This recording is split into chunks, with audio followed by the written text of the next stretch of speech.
Alright, so I felt my explanation in the Vi video for momentum ganking wasn't clear enough as it left people with the wrong idea and confused many others. I'll just go over it again with better detail since I don't think it's a difficult topic and instead I just kind of explained it poorly. In general, momentum-based ganking is not a state of being, rather a state of doing. What this means is that a champion isn't strictly a momentum-based ganker and restricted to performing in that exact way. It's like control jungling in the sense that you can do it when you feel the time is best, and the goal in doing so would actually benefit you, and of course some champions are better when at performing the feat. Anyhow, in the Vi video, I said that momentum-based ganking was similar to regular ganking at the basic level, but when I gave it defined details to explain the differences, I must have done a poor job at it. In truth, yes, momentum-based ganking tends to perform ganks with at least some sense of intelligence, but the goal is different. For some junglers, when you gank, you want to donate the gold to a teammate and accelerate your teammates. You want to pressure your opponents as well with your ganks, and sometimes you pick the most important target to keep down rather than the easiest. Momentum-based ganking is the opposite. You don't gank for your teammates and instead you gank for yourself. You aim to take the gold for yourself, you may even tax a teammate after the gank, and essentially go for targets that are easy to victimize and feed off, even if they aren't your prime targets like a powerful carry or something. The goal of this is to accelerate yourself and get fed enough that you can just instantly destroy any threat before you can achieve anything. The more ganks you achieve, the stronger your subsequent ganks become. Who cares if the enemy vein gets farmed if you can just one-shot her as someone like Pantheon or Vi? Who cares if your team composition is a joke if you can just one-man army the entire enemy team? Who cares if you don't have a tank because the enemy is now forced to focus fire you or else you'll destroy them all? The fun part about momentum-based ganking is that it technically can help your teammates via proxy, since having a super fed champion is always a good thing despite it being terrible with gold disparity among your team, and also technically dominating a lane should help whoever just happens to be there with you. Hopefully this makes more sense to you now and you can start imagining which champions require this more than others. In essence, most junglers, even those that can benefit from this, don't necessarily have to stick to it, but it can rectify a lot of poor decisions among your team or be a necessary risk against certain compositions. I'll outline the situations when you'd want to consider momentum ganking and basically say, screw my team. Number 1, you pick a champion with little to no utility or non-carry build. In this case, you simply just kind of have to get fed or you're going to do nothing. If you can't farm the jungle, then you might as well farm champions. Number 2 is your team composition is terrible. If you can sort of guess that your team is going to get rocked due to just having a poor composition, then you may need to hog gold and simply overwhelm your opponents before they get a chance to activate their natural advantages. A common example is when your team has nothing but pure AD champions. You must win before the enemy gets to stack armor. Number 3 is your opponents have way too many vulnerable yet dangerous targets. This one may be a bit more difficult to explain quickly, but the general gist of it is that your opponents have too many targets that you have to kill. Momentum-based ganking helps in that it can overwhelm them before they get strong enough to truly be threats, or where you can burst one or two of them down before any team fight so they don't actually get to contribute anything. Number 4 is that the enemy composition is absolutely dreadful and has no meaningful ways of stopping you. There's nothing more boner-inducing than picking someone like Master Yi and seeing that your opponents have no crowd control or mobility. You know that if you get big enough, there's nothing they can do to stop you, so just go and have fun. Number 5 is that you are your team's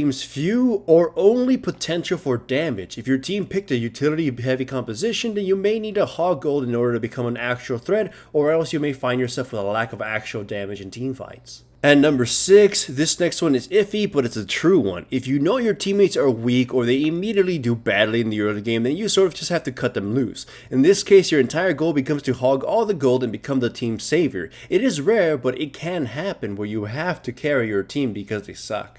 Of course, it does have its risks and weaknesses. The most common one is that even if you are successful, the game drags on to a point where too much gold has been allocated to you and not much to your team, so you alone aren't enough to deal with the enemy team alone anymore. The other is that you have left the enemy carry alone for too long and they became too much of a threat for you to be able to handle. You became threatening, but their threat became even more threatening. It doesn't have a variety of weaknesses, but those it does are very pronounced and very real. Now, as to which junglers are capable of this, basically think of it as controlled jungling. Anyone can do it, but some are simply better at it or better with it, so to speak. I already alluded to the fact that pure carry type of junglers benefit greatly from focusing on momentum-based ganking, but that doesn't necessarily mean they can achieve it easily. Essentially, the following traits are needed to be a strong momentum-based ganker. 1. A strong gap closer. It is likely the de facto most important thing, as you need to reliably and constantly catch a person as soon as the opportunity comes up. Number 2 is huge burst potential. You need this to either be able to instantly kill someone as you get bigger and bigger, or surprise kill vulnerable targets early. Number 3 is low resource requirements. Basically, your champion has to have a combination of low mana, cooldowns, charges, or whatever that are needed in order to move around the map and gank. The idea is that you need to be able to unleash at least one combo flurry during each gank attempt as you move around the map, and do this constantly and quickly. Number 4 is natural level advantage. This means that the champion becomes leaps stronger with every level. Technically, all champions get better with levels, but some benefit far greater either due to unlocking powerful ultimates, having ridiculous scaling, or better cooldowns and costs. Number 5 is high damage. Basically put, your champion needs to be able to actually kill the target alone if they need to. Now, I know what some of you are waiting for. You guys want a quick rundown of who are the best champions at achieving this, but I have to make one thing clear. Unlike control jungling, this really can't be broken up into tiny little categories, and it's just one big one. The list is basically composed of champions who are the best at forcing a lead early, running amok with it, and absolutely shit-stomping games if they just begin to snowball. Also remember that these are my opinions and you can have your own, although I will say that some of these champions have proven their worth many times. The top 5 momentum ganking junglers in my opinion are Lee Sin, Jarvan, Pantheon, Vi, and Hecarim.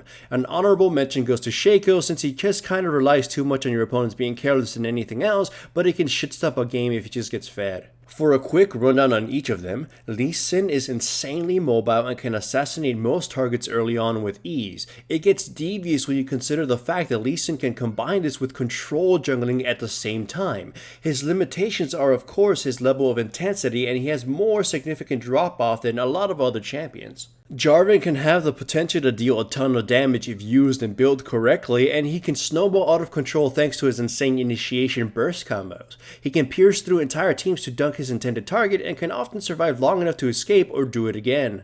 Pantheon is the definition of momentum ganking, as he's one of the champions that is literally relegated to doing just that. His insanely powerful gap closer and strong burst damage allows him to simply walk up to lanes and maul them. Once his ultimate is activated, he can lane hop with insane frequency that a skilled or lucky Pantheon can gank 2 lanes within the same minute. Vi's burst combo deals a considerable amount of damage early and comes at you like a rocket, although it is easier to dodge than the rest on this list. Where she takes off is her ultimate, as simply clicking on someone can guarantee their death. Her ultimate alone is why she's number 2, as there literally is no escaping it, and the follow-up combo is usually enough to kill someone once she begins to snowball. Hecarim is number 1 in my opinion. He's also one of those junglers that just does best when played like a selfish asshole. Unlike the rest, he can instantly destroy a target and then go ahead and destroy the rest of the enemy team, mostly thanks to the fact that they literally can't kill him.